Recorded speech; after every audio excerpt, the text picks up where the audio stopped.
تمام. بص، هو الديفاي يعني ديسنترلايزد فاينانس، يعني خلينا نقول انها زي البنك. يعني تقدر تاخد كارد، تقدر تسلف وتاخد فايدة، وتحط وديعة وتاخد عليها فوائد.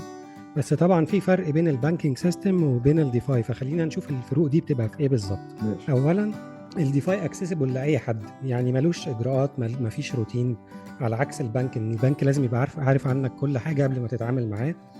انما في الديفاي لا، في الديفاي انا مجرد عندي والت وبعمل عليها الترانزاكشن وبس كده، مش محتاج بقى امضي على ورق او استنى اجراءات او اي حاجه من النوع ده. كمان الديفاي تمام. مش مرتبط بالمكان، لان هو كله على البلوك تشين، يعني اونلاين. يعني انت قصدك ان الديفاي مش زي التراديشنال بانكينج او البنوك اللي عندنا، اللي هو مش ما عندهمش الكي واي سي، اللي هي نو يور كاستمر، اعرف عميلك، اللي هو بقى بطاقه ومدخراتك والفلوس دي منين والقصه دي، صح كده؟ ايوه مظبوط كده.